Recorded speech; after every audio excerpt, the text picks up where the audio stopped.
You may be the best candidate for a role, but if you can't convey the value you'll bring to a hiring manager, you're less likely to get the job. Communication is key. So in this workshop, you'll learn a framework for honing your communication skills to advance your career. Let's get started. I'm Brandy Warwis from Indeed's Job Seeker Experience team. We're responsible for creating helpful resources and events like this Jobcast for our users like you. I'm excited to introduce our speakers today, Dean and Hannah from LatimerNext. LatimerNext provides courses and coaching to empower next-gen leaders using proven approaches that have been leveraged by executives of Fortune 500 companies for decades. Hannah, want to tell us a little bit more about you? Yes, thank you, Brandy. I'm super excited to be here today. So my name is Hannah Tedros, and I am a coach and facilitator with LatimerNext. I have been in the learning and development space for the last decade, helping people develop necessary skills so that they can impact everyone around them. And I've also had the opportunity to facilitate within organizations on how to hire the best people for the right roles. So that's onboarding new recruiters and even training hiring managers. And I'm really excited to bring that knowledge to you all today. So now I will pass it over to Dean.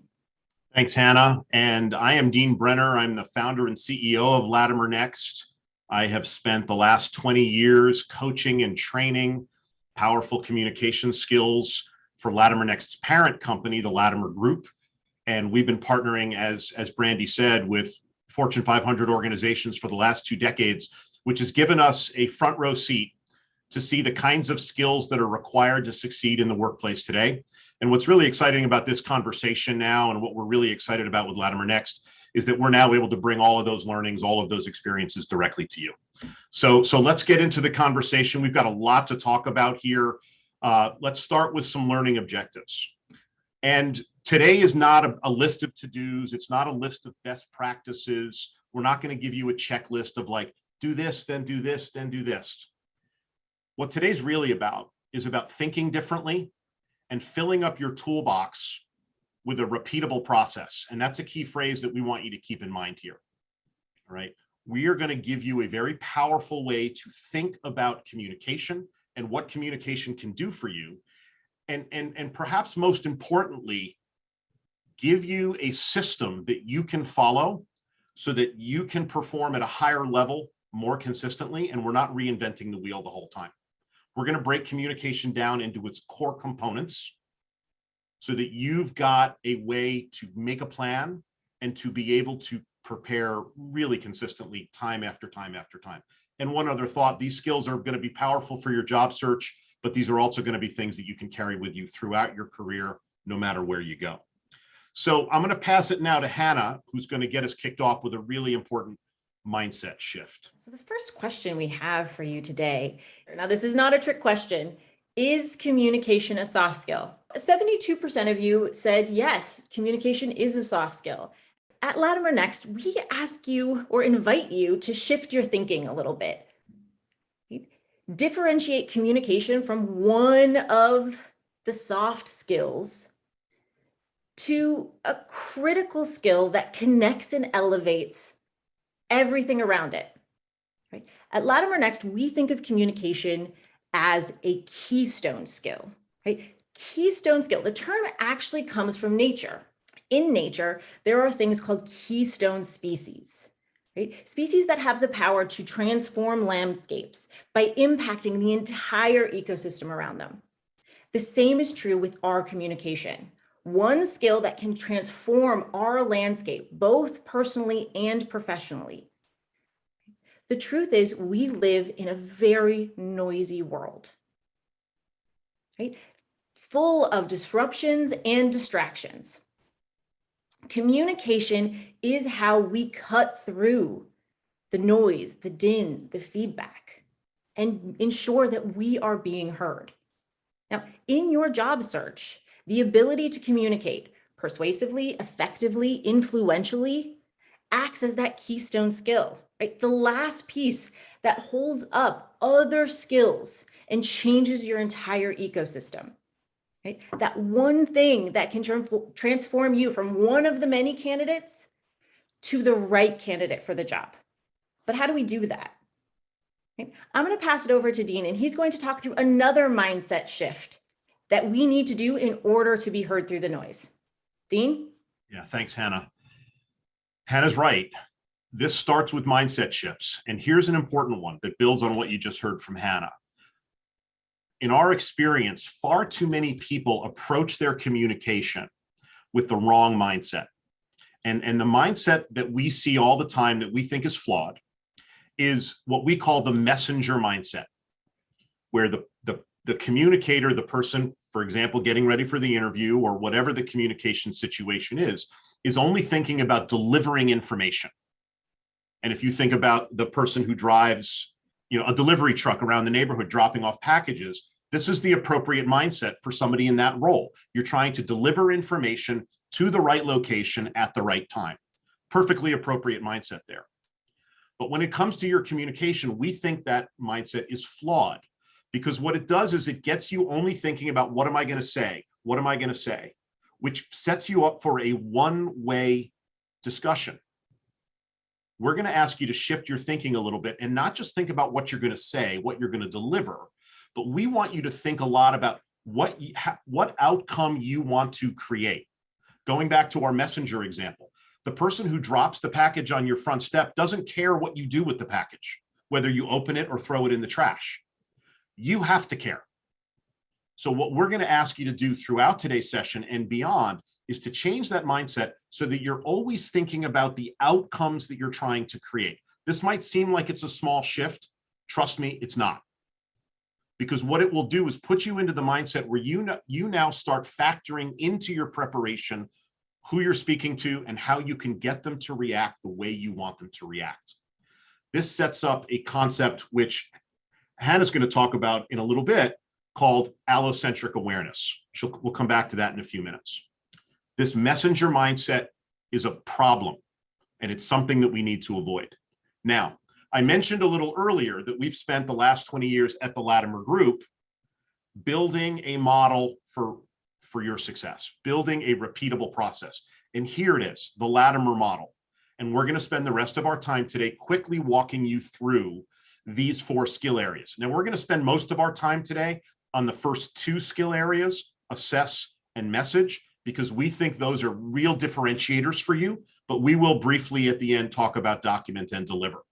But the bottom line here is that we are taking the concept of communication, and just like any other elite performer, any artist, any singer, dancer, athlete that you've ever seen, we are breaking the skill down into its core components so that you can work on each individual component, put the components back together, and you're almost certainly going to be performing at a higher level.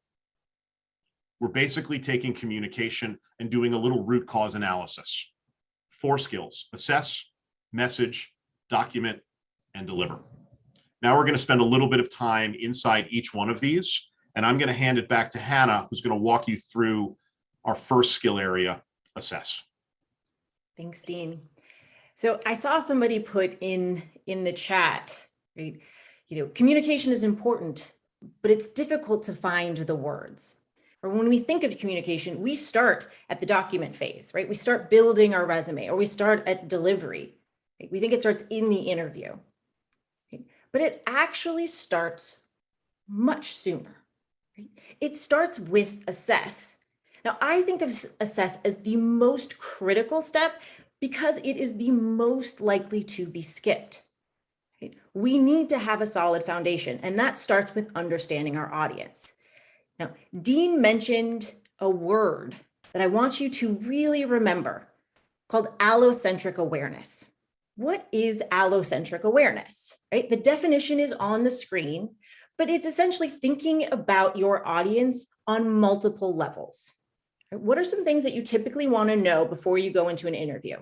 Who am I meeting? The job description, right? Role specifics, anything you can find about culture, skills, company, right? I'm seeing a lot of things in there. All of those things are important.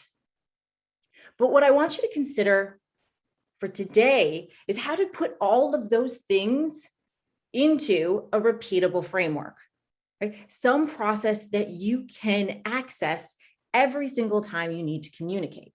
There are 4 pieces, 4 parts to allocentric awareness. The first one is self. Now, this seems obvious, but it's worth a little bit of our time.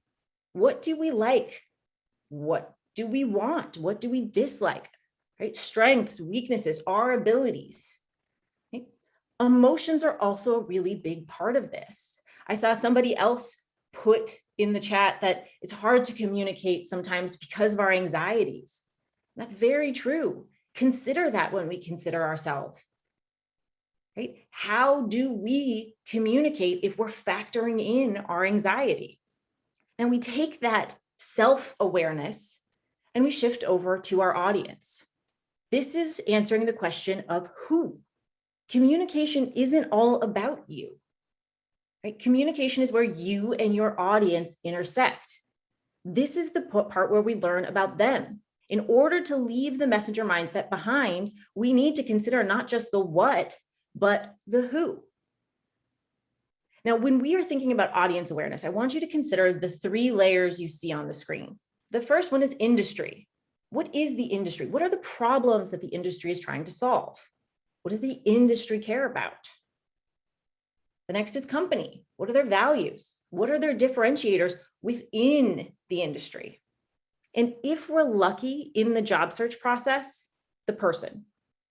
What do they care about? How did they get to where they are today? What do they do within the company? How long have they been with the company? Now that we've built our self-awareness and our audience awareness, we move into situational awareness. Situational awareness is all about context, right? The context that we are going to be delivering our message in. This is an informal networking event, a formal interview. What's the location? Right? But we can also think of context within our 3 parameters. What's going on in the industry right now? Are they in the news? With the company, are there any things that the company is actively marketing? Right? And then you can look at the same thing again, if you're lucky, with the individual. Anything recent that you've noticed for them? Right? In this section, in situational, we ask the question, how can I factor this in to my message? Right? All 3 of these come together to help us build a compelling message, which is actually the next part of the Latimer model. How do we factor in our awareness, our assessment, to craft a more compelling message? And I'll turn it over to Dean for that.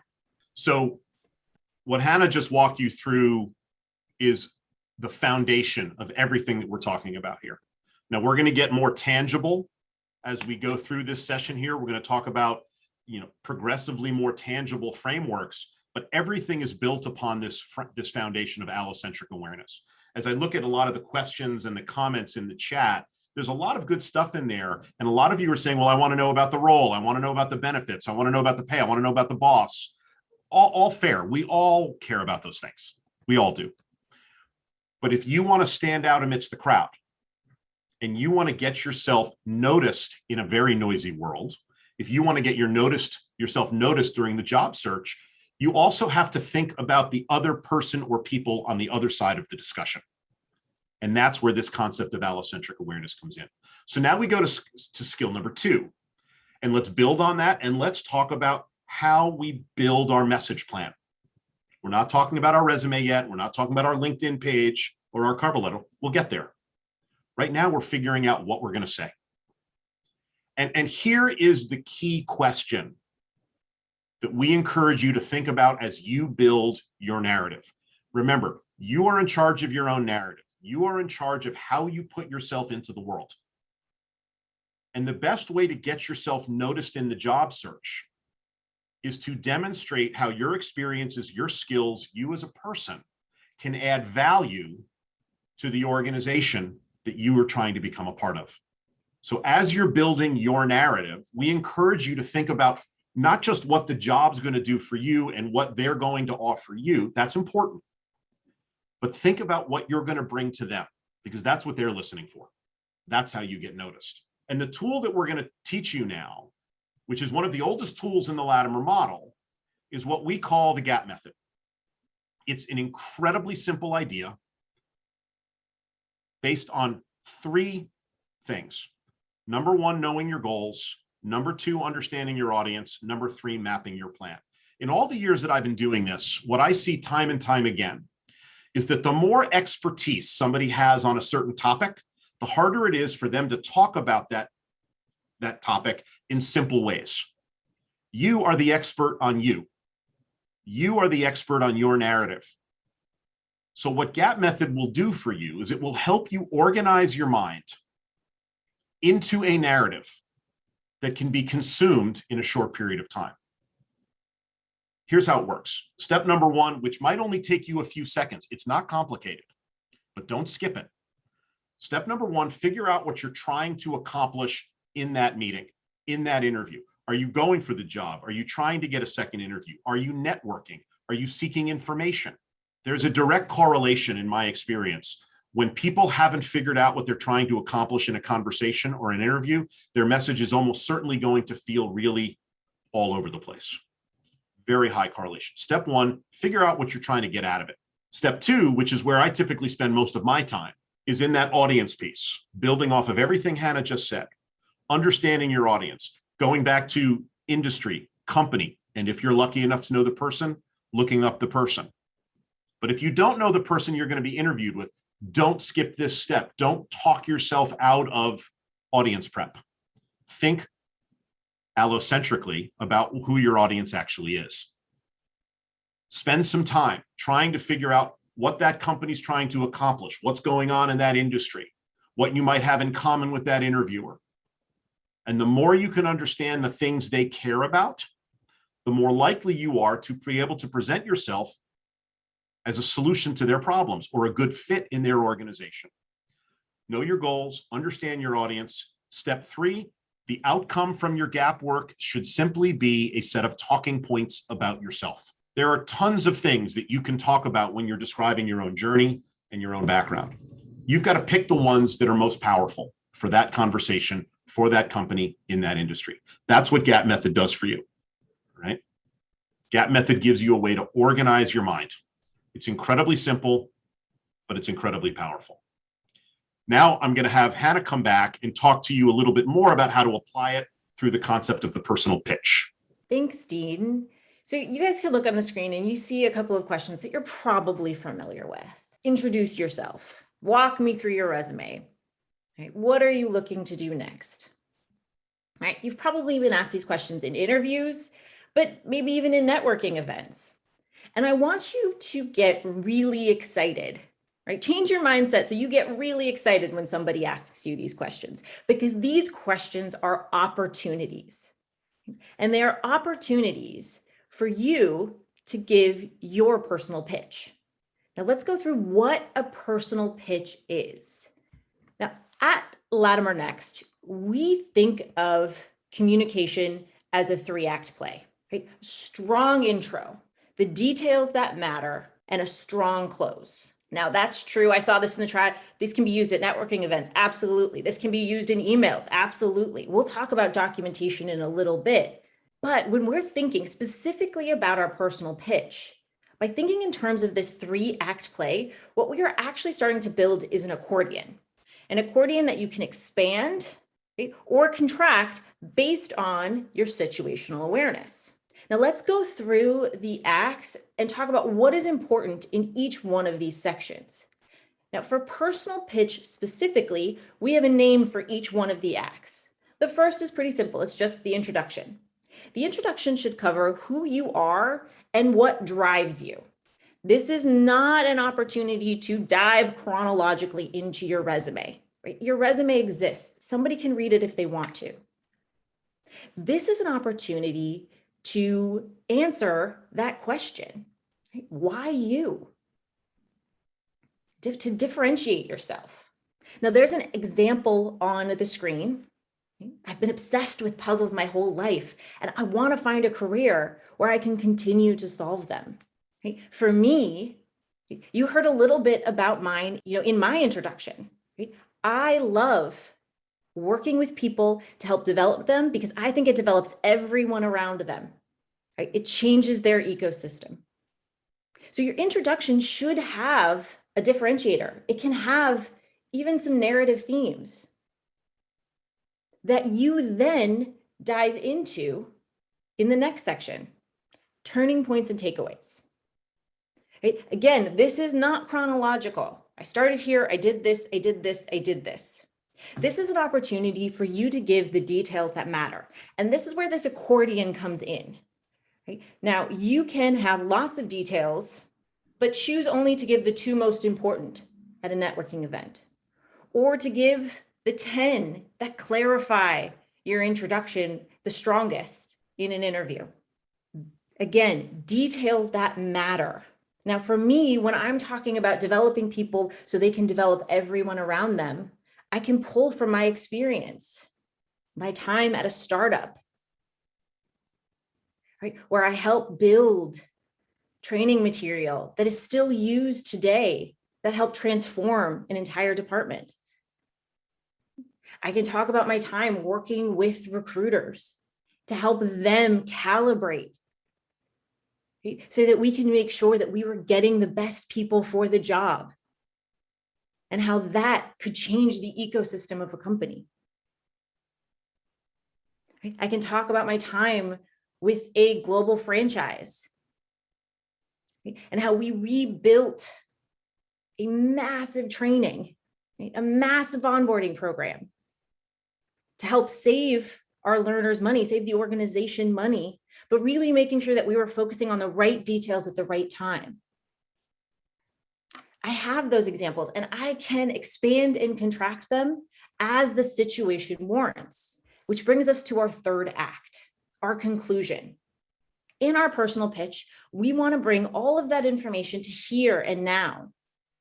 How do you fit in here? How does this align with their goals or your themes? That's why I'm thrilled to be here today. Now, at LatimerNext, as I said, we think of communication as 3-part play, and it works for a personal pitch. But this same framework, which we call storyboard, can actually be applied to interview questions. And we cover this in our coursework. How to take the most common interview questions and think about a strong and compelling introduction, decide which details matter, and add a strong close. And again, I saw in the chat, I'm anxious. Sometimes I know what to say, but my anxiety gets the better of me. My emotions get the better of me. And that's what's great about having a repeatable process that you can prepare for. Right? It gives you an opportunity to get a handle on your emotions and clarify your abilities before you even walk into the interview room, before you even walk into that networking event.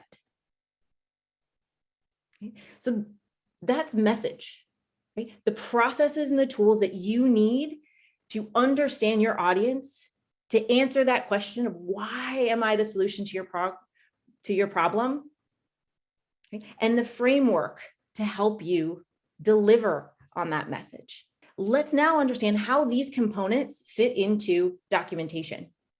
So 4 key skills here: assess, message.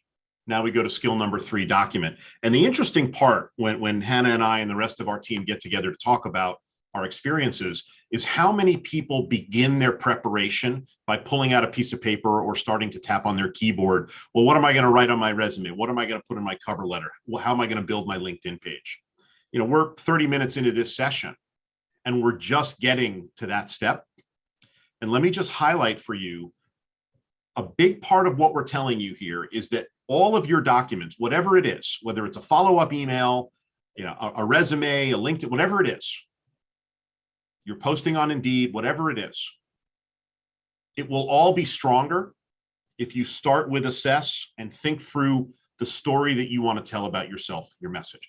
Don't skip those steps. Don't jump straight to the document phase. Don't start writing until you've already thought about what you're trying to say. Now, we're going to spend a little bit less time on this phase, on this skill, but let me talk about it briefly because there are some important things here that we want to leave you with. So when you're thinking about this 3rd skill area, okay, don't let go of all the stuff that you've already done. All of those talking points that you got through GAP, the work that you did with your personal pitch, the 3-act play that Hannah talked about, storyboard, that's all completely relevant here. And now we want to make sure that it ends up prominently in whatever documents we create. Whether you're writing an email or doing a resume, there's this framework that we love called frame, fill, finish. And the metaphor that I'm going to use here is, imagine if we have a camera and we're switching back and forth between our wide angle lens and our zoom lens. That's essentially what we're doing here. So step one in your documentation is to take all of that work you did with personal pitch, storyboard, gap, all that work, all that messaging, and make sure that you get it into your document, frame it out. All right. Make sure all the key information is in there. Don't worry about what it looks like. Don't worry about how much there is. Just get it in there, frame the document, dump it all in there. That's the first step. That's your wide angle lens. That's your frame. Then once we've done that, now you start to zoom in and look section by section, or if it's an email, paragraph by paragraph, or if it's a resume, the opening part, the experience part, however you build it, whatever kind of document we're talking about. Now you zoom in and you fill in the blanks and you look and make sure that each part of what you're building is saying what you want it to say. And that it's not just a wall of words. We don't get extra credit by how many words we include. As a matter of fact, it's usually the opposite. So we want to fill in the blanks and make sure not only that the key messages are in the document, but they're popping off the page or they're popping off the screen. Zoom in, fill in the blanks. Then at the end, we wide angle lens again, finish. We come out to the big picture. And in this step, we're making sure that it looks professional. We're making sure that it reads well, that it's well written, that there's no typos, that it's not like a tiny little font on the page that's going to be impossible to read, even for somebody with good eyes. And if these aren't the kinds of skills that you have, that you're not the greatest copy editor, or maybe you're writing something that isn't in your first language, don't be afraid to ask for help. Because fairly or not, the polish that you put on it will have a pretty big impact on people's first reactions toward you. So no matter what kind of document we're talking about, wide angle lens, frame it out, what needs to be in there, zoom lens, fill in the blanks, make sure the key messages are popping out, wide angle lens, make sure it's finished and polished and professional looking. The average resume gets looked at for 7 seconds. And if you've got typos all over the place or it's really hard to read, guess what? You might not even get 7 seconds. Now, lucky for all of us, our friends at Indeed make this really easy for us. All right, we're really impressed. LatimerNext does a lot of hiring. We're really impressed with the resources that are available. So I'm going to brag about my friends at Indeed for a moment. All right, they've got tons of things that you need for your resume, simple formatting, all at the URL that you see on the screen there. They make it easy for you to look professional. And they also not only give you the form, but they give you examples. Lots of different things that you can look at, lots of resources for you to rely on. If you're doing this for the first time, they're there to help you. If you've done this a lot, but you want to reinvent yourself a little bit, maybe look at a different kind of sample, a different example, all sorts of things for you there. So that's the document phase. You don't start with document, but we don't skip it either. We don't shortchange it because it's important. Fourth and final skill area, delivery. Every one of these 4 skills is important. And just because deliver comes last doesn't mean it's less important, but there is a logical progression to what we're teaching you here. One of the ways I always describe the Latimer model to people is that it's cumulative. At each step, we are building upon the work of the prior step. You lay the foundation with assess, your message work builds off of that. You identify your key messages, your document step builds off of that. And then when we get to deliver, your confidence, your ability to tell your story in a confident way will be improved if you have built it logically the way we're recommending.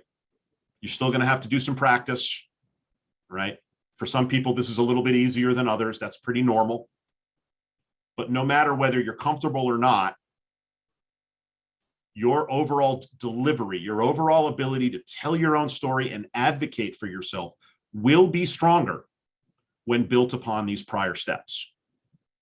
Now, we are living in interesting times. Not only is it a noisy world, which Hannah talked about at the beginning, but we're also now in this world where some interactions are happening in person. That's starting to come back a little bit. A lot of them are happening virtually.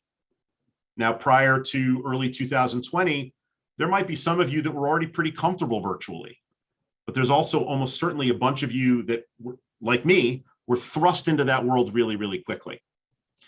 And the reality now is, as the pendulum starts to swing back the other way, we need to be equally capable of communicating in both in person or virtual.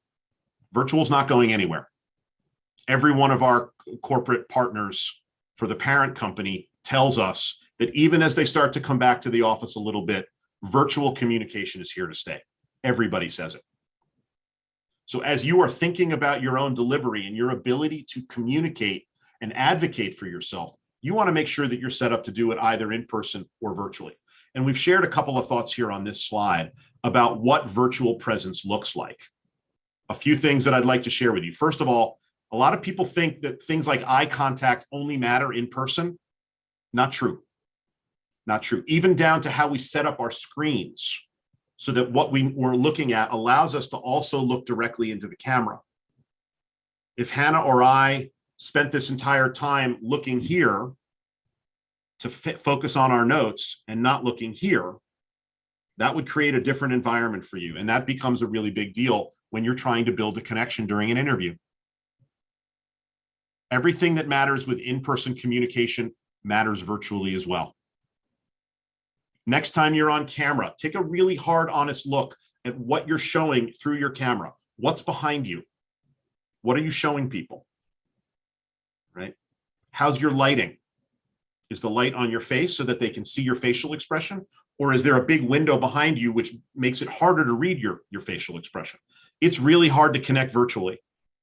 And if we don't pay attention to these little things, we're making it harder. Don't discount the power of body language, hand gesture, facial expression just because you're on camera.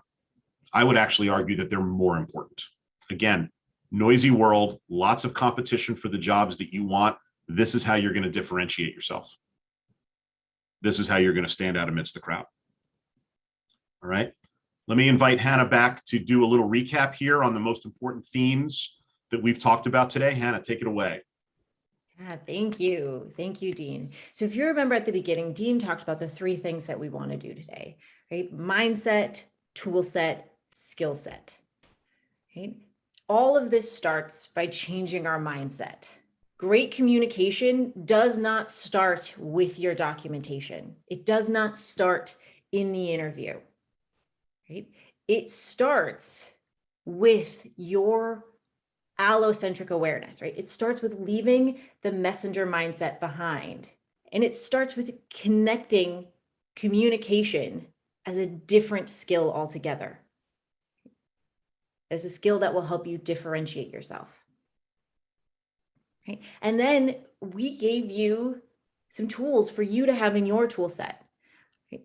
Tools that will help you think about the outcomes that you want, help you understand your goals and your audience goals, and to find the places where they meet with GAP and the allocentric awareness model, the 4 quadrants of allocentric awareness.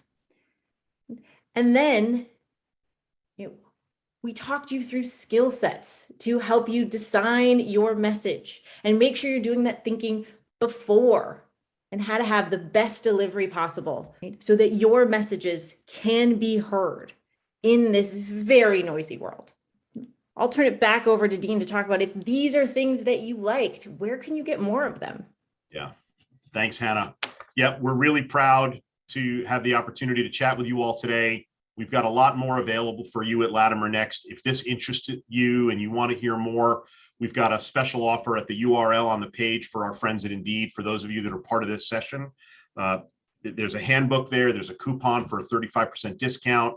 All sorts of resources for you, all sorts of opportunities for us to partner again. So thank you for the really robust conversation in the chat and in the Q&A. And Brandy, we will hand it back to you to monitor our Q&A here and see what other questions Hannah and I can handle. Thank you, Dean and Hannah. Now let's take a look at the top questions that came in. First, and this is one that we see time and time again, is how should an older job seeker address that in their resumes and applications? We know that ageism does exist in the hiring process. I should start off saying I am not a 100% expert in the field, but my best practices that I will give you are to really lean into the frameworks that we talked about. Sometimes when I talk to job seekers, they lean on their experience and they say, well, I have all of this experience, but they don't actually do the work of saying, okay, well, how does that experience solve the problem in the organization, right? Things are changing now faster than they've ever changed before. Where does your experience slot in? Right? So taking the time to answer that questions and then taking the answers to those questions into your frame, right? What are the details of your experience that matter the most? And I think that question becomes a lot harder when you do have lots of experience, but it becomes even more important to really filter out the ones that matter the most. Dean, anything that you would like to add? We all have strengths and we all have weaknesses, and you get to tell your story your way. And if you're worried about age being a negative for you, just like any other weakness, let's turn it into a positive and let's build our story around experience that is relevant, the details that matter, to quote Hannah from earlier today. Yes, definitely. And I will say that we have 2 ageism related webinars actually that we've done this year and last year. So I will drop those into the chat as well, because they go into some more actionable ways to avoid ageism and how to be aware of it in general, even before you apply when looking at a job posting. So the company and the role that you're looking at definitely plays a part in whether or not you're going to be facing that kind of bias, unfortunately. So the next question here, is it okay to send questions about my suitability for a job prior to applying? So things such as on-site versus remote work time, expectation of work hours. So will I need to work weeknights, weekends? Some job descriptions don't list those details, but I feel as though I don't want to waste anyone's time by applying if our expectations don't fit each other. That is such a great question. I'm curious what your thoughts are, Dean and Hannah, but from my perspective, you typically will be in contact with a recruiter or someone who's helping to facilitate the conversation of, going through your phone screen before a bigger interview, that sort of thing. And it's definitely okay to communicate with them and ask about the hours and the expectations for the role. And if anything, it's just showing that you want to make sure that you're not wasting their time. And I'm sure that there's an appropriate way to do this and an inappropriate way to do this. You don't want to sound clipped or like, they're wasting your time. But I definitely think making sure that you understand the expectations for the role you're applying for is reasonable. 100% agree, Brandy. You're always okay asking those kinds of questions, but you just said the magic phrase, in an appropriate way. So you don't want to say, hey, don't waste my time. What are the hours? Hey, I really appreciate the opportunity here. Let me just check on fit. Do you mind if I ask a few questions? So many hard questions can be asked if delivered respectfully and appropriately. Couldn't agree more with your answer there, Brandy. Great. The next question here. After applying, do you advise trying to identify a contact within the company and reaching out directly to ask for an interview? I want to advocate for myself, but also not overstep or seem overeager, trying to figure out how to get my in when I don't have any connections or personally know anyone at the company. So I would, I think one of the great things about places, websites like LinkedIn is that our network is not just who we know, but you can find connections in different ways. And so I think it's a great thing to test the waters a little bit, see if you can get more information from a point of contact. And I think that's also where understanding your goal and being able to communicate your goal effectively comes into play. Because once you can communicate your goal effectively, you now have, you can communicate that to your network, and you don't necessarily know where those loose ties lead. So I think it starts with knowing your goal, but I absolutely recommend to try and find even some tether and reach out to a contact and see if you can get those questions answered within the organization. It always helps. It never, don't reach out to everybody. I was about to say it never hurts. Don't reach out to anybody. There is an appropriate line there as well. But I do think it can be a differentiator for you for sure. And we do talk about networking and how to leverage your network and how to think differently about your network in our coursework as well. Yeah, I would say that you can search for the talent acquisition manager or recruiter if you can reach out to them. And like Hannah said, there's a right way to send that message so that you're not coming off as, I'm trying to get to the top of the pile and, prioritize me, but rather to say, I just applied for this position. I think I'm a great fit because XYZ. I'd love to know my next steps, and be able to answer any questions you have about my suitability for the role. Something along those lines, to open up the conversation and just, get on their radar without, being a little too pushy. Hey, Brandy, if I could just jump in here for a second. I've seen a couple of things in the chat. I hope you don't mind, but there's been a couple of questions that I've seen about what do I do if I don't have a lot of experience?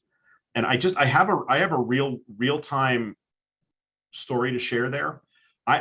I just recently interviewed somebody within the last 72 hours for a role that we have within our organization. And this person that I'm referring to was the least experienced candidate we saw. But what really stood out for this person is they were by far the most prepared person for the interview. They had done extensive research on who we were, who I was, and had done more than just gone to our website for 5 minutes. It became obvious right away that this person had done their homework, which in my mind immediately compensated for their lack of experience. So the short answer to the several questions about what do I do if I'm not that experienced? Over prepare, because the vast majority of people don't do that. Sorry to jump in there, Brandy, but that one spoke to me. No, I think that's great. And I do see a lot of questions in here about, applying and talking during an interview when you don't have that experience. Actually, the next top voted question is related. What is the best way to apply this technique with someone who has shifted careers after a substantial amount of time in their prior industry and is a bit older than the average candidate? It seems many interviewers aren't interested in hearing a lengthy history. And that's especially challenging, as mentioned, when changing careers, because you only want to highlight the experience that's going to be relevant for the jobs you're applying for. That's especially important if you're more seasoned and have a lot of years of experience. We recommend typically not going back more than 15 years on your resume. However, if you're changing careers and, 20 years ago, you were doing something that lines up more with the new role you're trying to get, it's okay to put that on and leave off some of the in-between job roles. But I'm curious, Dean, Hannah, if you have any thoughts about shifting careers and communicating that. I've got one thought there, and then Hannah, whatever you want to add as well. Hannah, I love her phrase, details that matter. The longer your list of activities in your career, the more you want to be thinking about what are the skills, what are the techniques, what are the experiences that tie that list together. And if you're in the midst of a job change, just giving the long list of all the things that you've done, some of which may not be relevant to where you're trying to go, probably isn't the best way to tell your story. The better way to tell your story is to talk about the skills that you've accumulated, the experiences that you have, the perspectives that you've gained, and try to craft a narrative in those ways, not a list of activities, but a set of accumulated experiences or perspectives that can be applied to the new role. That's how you help people visualize you in the new role. If all you do is recite your activities that are in a different industry, they're going to have a hard time visualizing you in their industry. But if you bridge that gap for them and say, hey, here are the things that I needed to be good at in my old roles that apply to your career, your industry, Now you're helping them visualize you there, which again goes back to allocentric awareness. Understand the industry, understand the company, understand what it's going to be required to be successful in that new space. Yeah, absolutely. I think sometimes when we're doing those big transitions, we focus a lot on the friction, what's not fitting, where don't we have experience? But most things are transferable. The things that helped me be a great facilitator helped me be a small business owner. They helped me be a great operations leader. Those skills are transferable. And as Dean was saying, I think the important thing is to not make our recruiters and hiring managers do the work, right? Do the connection. I used to work with people in Chicago who were looking for work, and they would say, well, Hannah, I'm applying to so many jobs and planning to so many jobs. And I'm like, okay, come to me with a job that you think that you really want and that's perfect for you. And then they would hand me the job description and I would say, okay, tell me why you're a great fit for this job. And they would give me all of the reasons. And then I would turn their resume over and I'd say, okay, well, tell me where it says that here. Because oftentimes we know why we think we would like working somewhere. We know why we're a good fit, but we have to do the work of ensuring that that is what's in our resume. That's what's in our cover letter. That's what we say in the interview. So what I would say is to really consider, I want to make this transition. Why is this transition, why do I think this transition is a great fit? What am I bringing to the table that maybe people who have only ever worked in this field don't have? And then being really prepared to message that solution. Absolutely. It goes right back to the allocentric awareness framework that y'all shared, with knowing yourself first, right? Knowing what you're bringing to the table so that you can communicate how it's relevant to the industry, company, and interviewers. That is probably the hardest step and takes a lot of self-reflection. I dropped a link in the chat for a past webinar we did specifically on changing careers, and it talks a lot about highlighting those transferable skills so that it's clear, because like Hannah said, you don't want the hiring manager to have to do the work of trying to connect the dots. That's on you to really present to them that this is where I started, this is where I want to go, here's, the reasoning why I can do that and why I'm prepared to bring value to your organization. So we have time for maybe one or two more questions here. Any thoughts on going from a small business environment or independent consulting and trying to get into a larger corporate setting? I've worked in both large organizations for the last 20 years. I've been an entrepreneur, started my own business. Now LatimerNext is the second business that I've started. And there are some differences. There's no question about it. But understand that really large organizations are really just a collection of smaller teams or pods within this massive thing. When you're applying to a job at a company with 100,000 people, you're not going to interact with 100,000 people. You're going to interact with a group, with a pod, with a team, with a part of the org chart. So I think, first of all, that's important for you to realize that and think about it that way. And if you're looking at it that way, a lot of the skills that you might have accumulated in your 20-person company experience probably do transfer to the 40-person team that you'd be working on in the larger companies. Sure, there are some differences, but don't intimidate yourself by thinking that they're completely different animals. They're not. There are a lot of similarities. Hannah, what are your thoughts on that? I mean, my thoughts to this is fairly similar to my thoughts on the last question, which is don't make the hiring manager or the recruiter do the work to connect the dots. I think there are a lot of things that you learn from being an independent contractor, a lot of things that you learn from being a small business owner that are just that are vital to the industry, vital to large corporations, really important. So think critically about those things. What do you bring to the table, and how can you leverage that at their organization? But again, answer that question in your documentation, in the interview. Don't make the recruiter or the hiring manager connect those dots. Yeah, and I want to answer one last question here because I know we didn't get to talk about it during the actual presentation, but it falls into that documentation step. The question is, are cover letters still relevant, and how much information is enough? Now, I want to first say that cover letters are still relevant, and we definitely encourage you to write a cover letter for every job you're applying to. It won't be required for all of them, but if it's mentioned in the job posting that they want to see a cover letter, and I know that's something that Indeed does with their job postings, is says like we want to see a cover letter, make sure that you're including it. Don't, neglect that if they are specifically asking for it in particular. It's recommended for all jobs, but especially ones that they specifically ask for a cover letter. And I will drop a link in the chat. We did a cover letter specific job cast last year. So I'll share that recording because it's definitely relevant for understanding what information should go into it.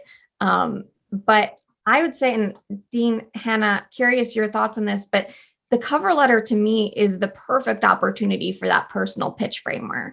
Your cover letter is an opportunity for you to articulate your personal pitch. It's an opportunity for you to highlight the things that you think are the most relevant on your resume, really frame that accordion beautifully, have your strong open, have your strong close and call to action in ways that you just can't do on your resume.